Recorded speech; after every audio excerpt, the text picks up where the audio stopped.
o nosso planeta como um organismo vivo.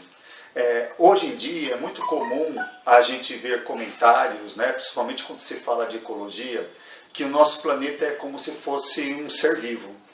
Mas muito antes dessa fala ser bastante popular, o Espiritismo, lá no Evangelho segundo o Espiritismo, já comenta que o nosso planeta, assim como todos os planetas, eles têm, vamos dizer assim, ciclos, né? Eles vão cumprindo ciclos evolutivos e eles podem ser categorizados em tipos de planetas, né? De acordo com o seu grau de evolução.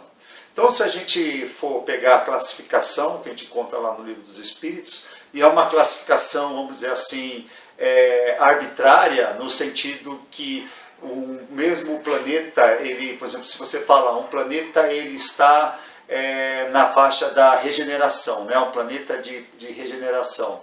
Ele pode estar mais ou menos avançado dentro dessa condição, né? Então podemos ter um planeta de regeneração que está muito mais próximo do que seria um planeta de prova e expiação, ou um planeta de regeneração que está chegando ou está muito perto da condição de um planeta feliz.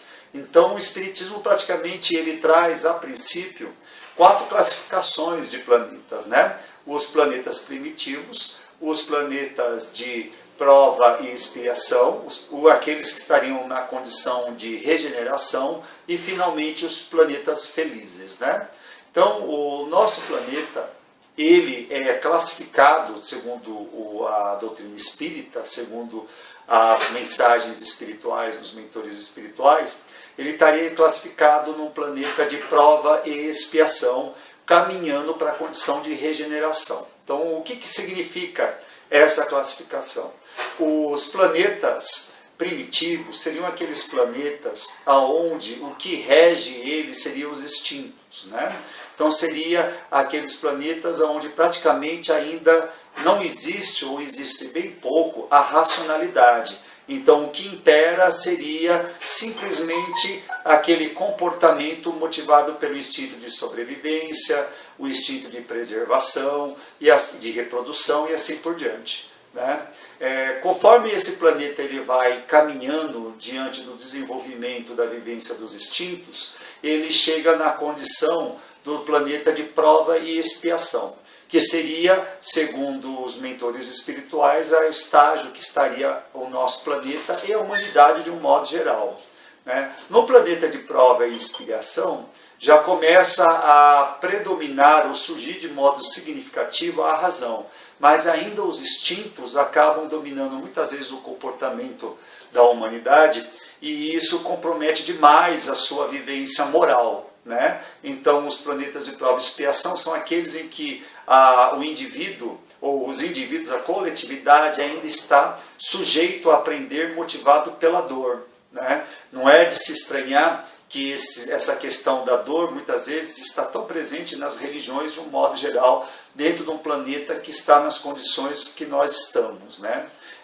Conforme esse planeta ele vai evoluindo e a razão ele vai se implantando cada vez mais, começa a vir dentro do planeta de prova e expiação o sentimento, né? O sentimento e aquilo que é de mais elevado no ser humano, que é a capacidade de amar, o sentimento de empatia e se colocar diante do lugar do outro. E é nesse sentido que o nosso planeta ele começa a atingir o seu auge como planeta de prova e expiação após a vinda de Jesus, né? E conforme a humanidade vai compreendendo a mensagem de Jesus, ela vai caminhando.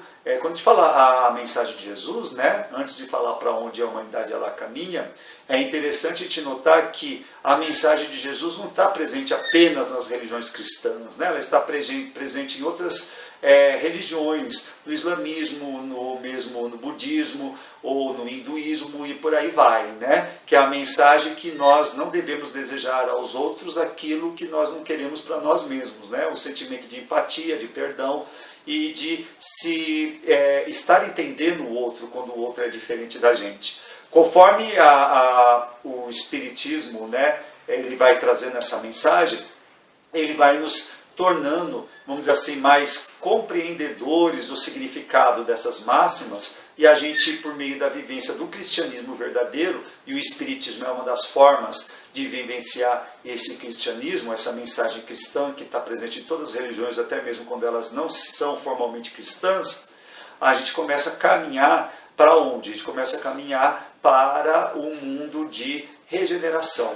É quando o sentimento começa a ganhar força e essa disposição para a empatia, né? Então, no mundo de regeneração, o sofrimento começa a desaparecer do planeta, né? Então, as doenças, as pessoas começam a ter uma vida mais longa, o respeito com o meio ambiente e com o próprio planeta, o planeta passa por um processo de purificação, melhoria, e o sofrimento vai se tornando cada vez menos intenso, e as pessoas são capazes de realizar cada vez mais o bem. No momento, nós estamos vivendo esse estágio, né? Ainda somos um planeta de prova e expiação, caminhando para um planeta de regeneração.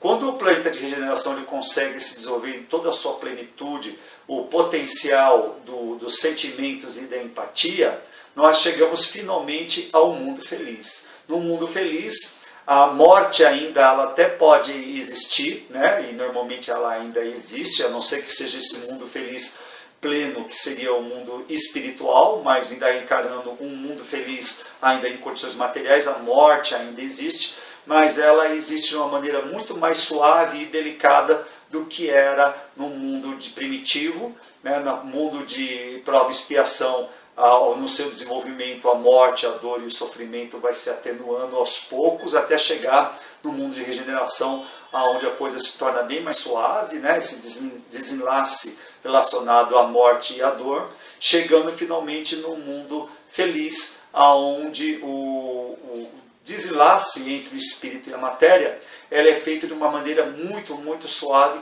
sem quase nenhuma perturbação para o espírito que está passando por essa transformação. Então seriam essas 4 grandes classificações dos mundos segundo o Espiritismo. Então essa seria a nossa mensagem de hoje. Até mais. Grande abraço.